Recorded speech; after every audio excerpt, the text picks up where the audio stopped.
Today we're going back to the basics and we are talking about the top 5 best decks from pools 1 and 2 combined. Coming in at number 5 on our list is going to be this Devil Dinosaur Destroy deck. And when I was in pool 2, this was one of my absolute favorites to play. We also have the cards that are going to boost Devil Dino. We got Sentinel, Agent 13, we got White Queen, and the collector is also going to benefit from you using those cards. But the most important card in the deck alongside Devil Dino is going to be that Moon Girl. Having a chance to duplicate Devil Dino gives you a massive amount of power on turns 5 and 6. And one of the secret plays that I really like to take advantage of is leaving Agent 13 until turn 6 so that when you use Moon Girl on 4, you got Dino coming out on 5, and then on 6 you'll play Dino and Agent 13. It's only an additional 2 power, but it boosts your Devil Dino a little more and catches your opponents off guard. Coming in at number 4 with a 56% win rate, we have another Devil Dinosaur deck. However, it is much different than the previous one. The previous one really focused on destroying cards, but this deck is much more focused on sort of a controlling, spread the power type of environment, with Mr. Fantastic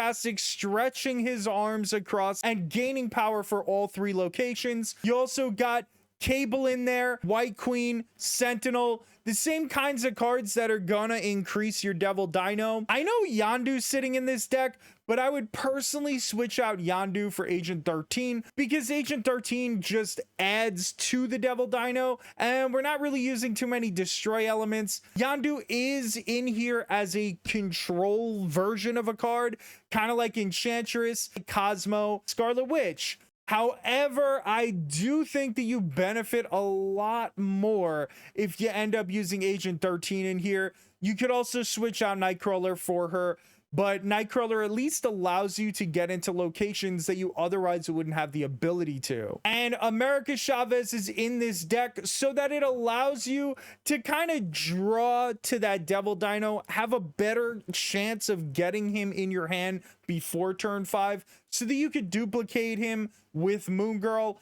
And also, she's a last resort 9 power card that you automatically know you'll be able to play on turn 6 if all else fails. Number 3 on this list is going to be an ongoing deck. And let me tell you something, I play ongoing decks all the time, even with a full collection. Ongoing decks are very underrated and they don't get run as often as they maybe should. You have Ant-Man and Nightcrawler. Nightcrawler is the only non-ongoing card in this entire deck, besides Spectrum, who really just boosts all the cards, so she kind of counts. Unfortunately, there's not too many other 1-drops that are ongoing in pools 1 and 2. That being said, you got the armor there to protect those 1-drops from getting destroyed by Killmonger. You got Colossus, Lizard, who is an incredibly valuable card, one of the best 2-drops in the game. Then we got Mr. Fantastic and Captain America, who I really like. Punisher, I can kind of take him or leave him, but there's very few ongoing cards in pools 2 and 1. But then you get to the really strong cards and you got Iron Man, Claw, and Spectrum. And having those 3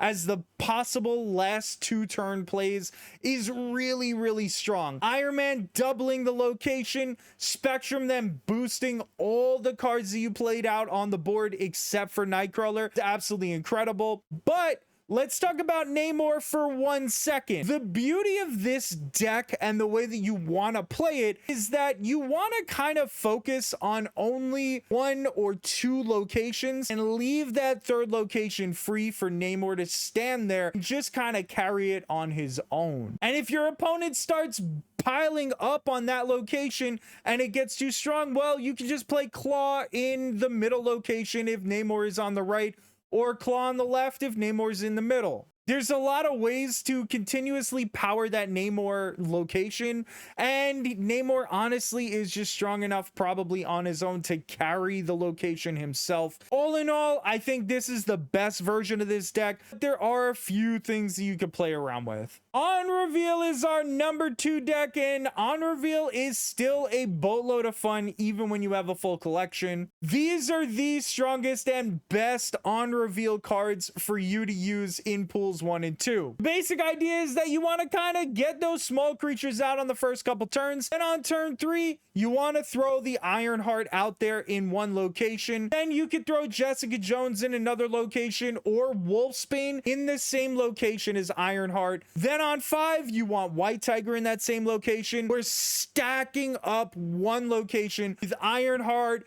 Wolfsbane, White Tiger, and then we're looking to drop Odin on top of that so that all of those cards go off one more time. White Tiger sends all these tigers all across the board. Ironheart is boosting all your cards, and Wolfsbane is gaining more power for herself. If that doesn't work out, you also have Spider-Woman to reduce the power of your opponent's cards, and you got Enchantress in there to help with those pesky ongoing decks that you're gonna face in pools 1 and 2. You may have already been able to guess this, but the number 1 deck for pools 1 and 2 is going to be this Kazoo deck. Now I know what you're saying. Hey, Hickey, there's Killmonger on the loose. He goes crazy. Too many times he takes out all my 1-drops, and this deck does not work well for me. Well, there's kind of a secret strategy to it, and that strategy is holding all your 1-drops until turn 6.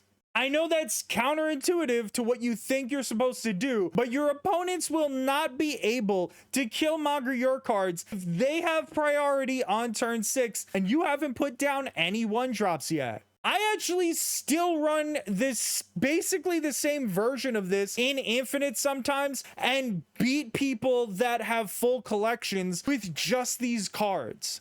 It is incredibly powerful and disheartening for your opponent when you basically put out Angela on turn 2, you don't play any 1-drops, then you go ahead, you put out Bishop in a different location on turn 3. Turn 4 is a Khazar, which maybe kind of tips your hand that you do have some 1-drops, but your opponent can't really do anything about it, especially since you don't have a ton of power on the board. Your opponent is probably in the lead for priority. Then you drop Blue Marvel on 5, and then 6 1-drops get dropped on 6. Killmonger can't do anything about it, and everybody is protected and safe. Blade is a card that you want to play on turn 6 no matter what. You never want to play Blade early because he might end up discarding that Blue Marvel or Khazar and really just ruin your night. Elektra is one of those cards that you can play early if your opponent plays a really strong 1-drop. You can also kind of play around with this a little bit. And what I mean by that is you could maybe remove Elektra. You can maybe remove Iron Fist and put in armor if that makes you feel a little more comfortable, because you don't want your 1-drops. You want to make sure that they're definitely protected from Killmonger. I completely understand that. I've run the deck that way as well. It isn't a bad play at all. So those are our top 5 decks for beginners. Let me know in the comment section below if you want to see more beginner content. Thank you so much for watching. I hope you have yourself a wonderful rest of your day.